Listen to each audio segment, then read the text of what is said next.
I just wanted to talk a little bit about life as a digital nomad. So, people who know me or have followed some of these broadcasts will know that I live in Las Palmas, Gran Canaria, and the Canary Islands at the moment.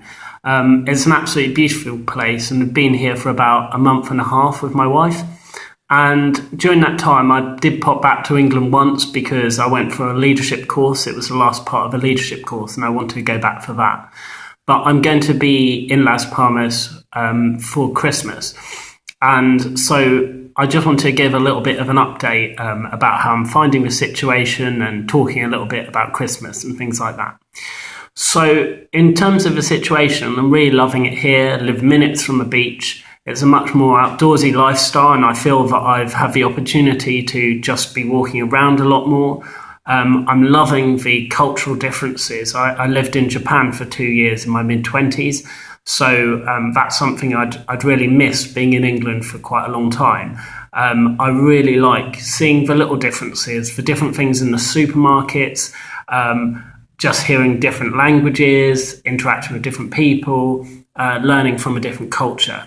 I've also really loved being able to meet up with a few digital nomads based here.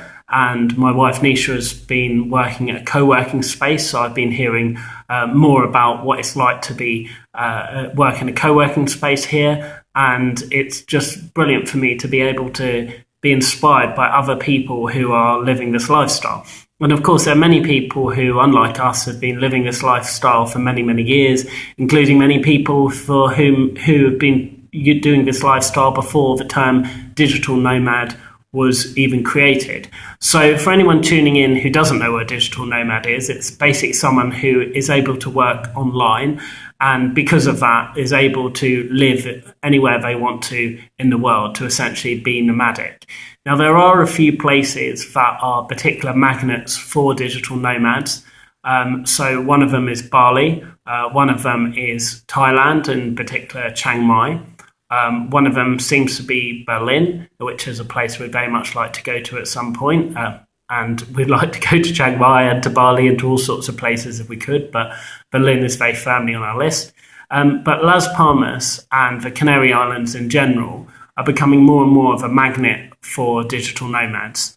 There was a fantastic opportunity to meet a lot of digital nomads because there was a cruise that departed from here and went over to Brazil. And now a lot of the people from that cruise are now staying in Brazil for a bit. And a lot of the people on that cruise were digital nomads. It was a repositioning cruise, so it was very cheap. And it meant that a lot of people could go over to Brazil, experience something a bit different. Apparently the internet was very expensive on the ship, so it meant they could have a bit of a digital detox, which for digital nomads is probably something very important. But it was an opportunity really for myself and for Nisha to meet lots of digital nomads and to hear people's stories. And I think one of the most important things for anybody considering this lifestyle is to simply talk to other people who have experienced it or are experiencing it right now, because you can only really understand it when you're living this lifestyle, but speaking to people who have experienced it or are experiencing it will give you a much better view. Because a lot of the articles that you read online, a lot of the sort of things that say, why don't you sit with your laptop on the beach? Why don't you do something that means that you can live in paradise? Quite a lot of them don't leave a very sort of realistic impression on people. People think, okay, they're just going to be there, cocktail in hand, do a bit of work now and again, perhaps. And of course, the reality is a lot more complicated in all sorts of ways. Firstly, for many people to be able to sustain the digital nomad lifestyle, they have to work very, very hard. Of course, there might be a few people who have trust funds or a massive amount of money put away.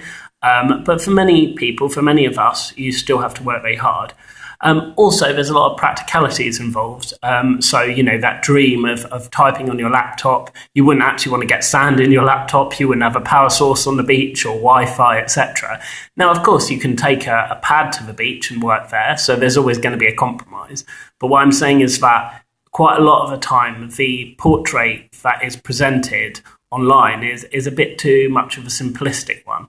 So if you can talk to digital nomads, it makes a real difference if you can hear it straight from them. One of the things that I think a lot of digital nomads experience is a bit of loneliness, which might be a bit of homesickness.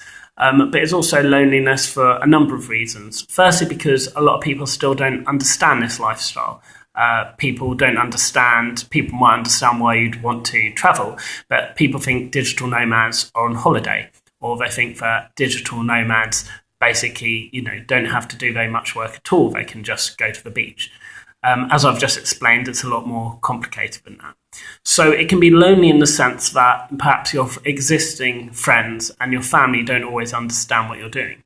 But it can also be lonely because trying to make friends in a new city, especially for some digital nomads who travel a lot, can be quite difficult.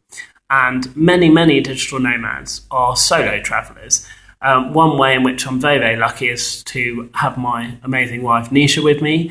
And because we want to be digital nomads together, and because we work on a lot of the same things and are interested in a lot of the same things, it's of course made our journey much simpler, and we can rely on each other. But for many, many people, loneliness can be an issue. Another thing that can be an issue is general homesickness. And, people want to be in their home country for important occasions. So I can give an example. My best friend from university is on a plane, probably on a plane right now, in fact, and he's going over to South America for a number of months to have quite an adventure. Now, I couldn't be there for him in the last couple of months, and I wasn't able to go to his leaving party, for example, which I'd have definitely have gone to were I in the UK. So, that's sometimes there can be sacrifices in terms of the things you want to go to.